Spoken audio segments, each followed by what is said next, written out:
University's regulator last month when his crude comments about women, among other things, came to light. And today is an advisor to a member of the shadow cabinet that's under the spotlight. She's called Munro Bergdorf, and she's been appointed to be an LGBT plus advisory group set up by the shadow Women and Equality Secretary, Dawn Butler. She appeared on This Week last year. This is what she had to say. The uncomfortable truth is that the white race is the most violent and oppressive force of nature on Earth. My worry is that whatever governments do to tinker with institutional racism, it is so ingrained in the fabric of British society that it is too late to do anything about it.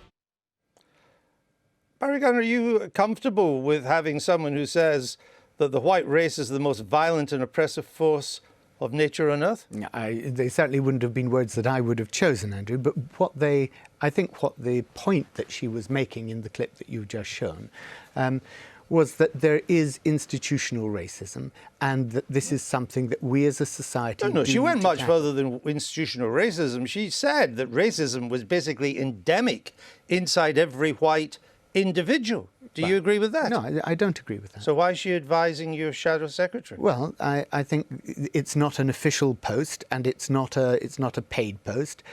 This It doesn't matter. We it's all an have advisory role. We have groups of people that we seek advice from who are, leaders in their field. This is somebody who is an LGBT activist and as such advises on inequality in an informal So you listen to capacity. any sort of views at all if they're an activist?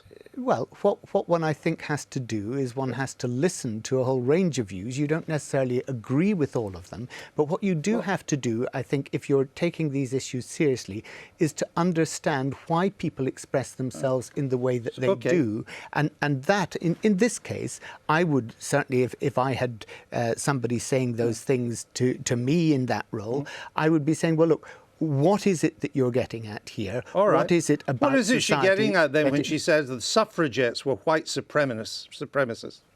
Well, I don't know because I haven't interrogated her about it.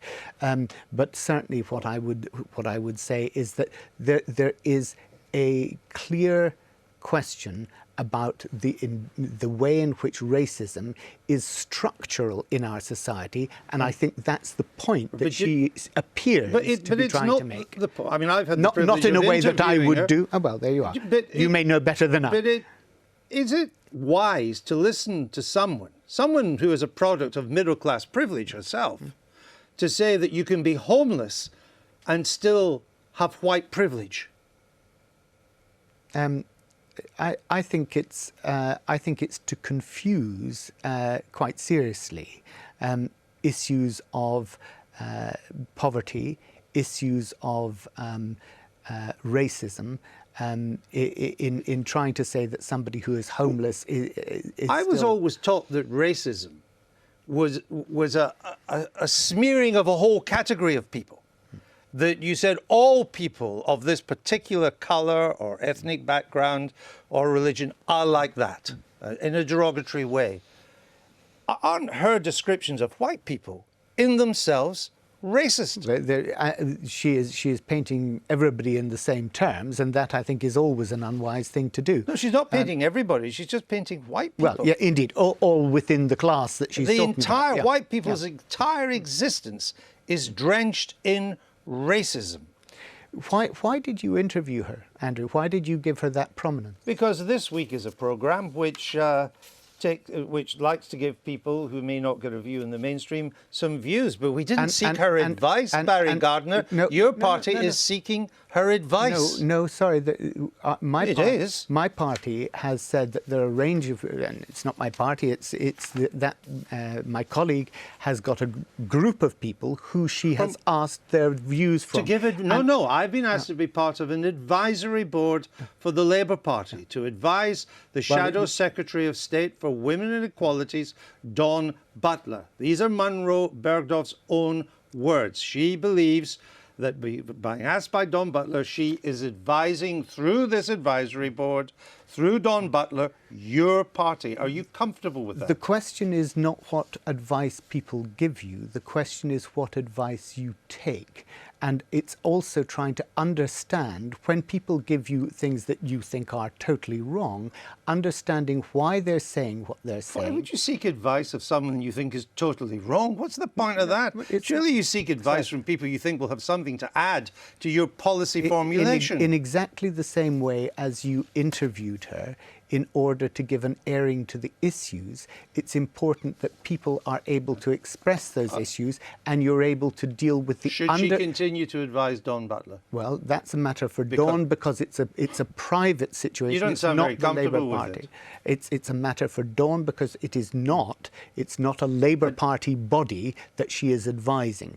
All right? It's a group around the But shadow you'll understand the difference between a TV programme letting somebody air their views, however much you may disagree with them, and seeking advice from somebody, which is entirely different. I go out to industry and I seek advice from all quarters of industry about trade matters. I don't necessarily agree with all the advice, and in fact, with many people, I know that I probably won't agree with You're their seeking advice from people who have a contribution to make to the debate. And what I was trying to get to you and is you're someone saying that of she these doesn't. Views, does Are she have you a saying that she doesn't? Does she have a contribution to your policy formulation?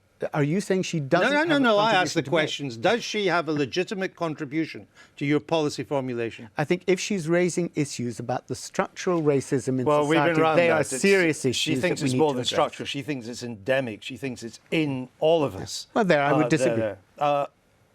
Toby Young, turns out that you didn't do any research to find out what he had done in the past with his tweets, that no one else was really involved in, or no other candidates, and that the whole business was heavily influenced, almost choreographed from 10 Downing Street. There's no way to make a public appointment, is it?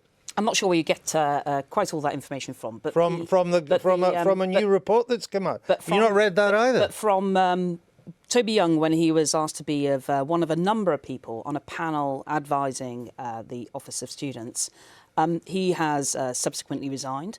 I think we know all that. Exactly. But the point is the process by which he was appointed, and the investigation into it concluded it had serious shortcomings in terms of the fairness and transparency aspects under the code governing public appointments.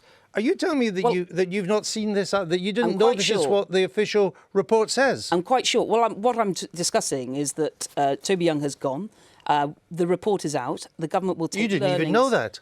Yes, I did know the report was out. Why did you ask me who I was getting this information from?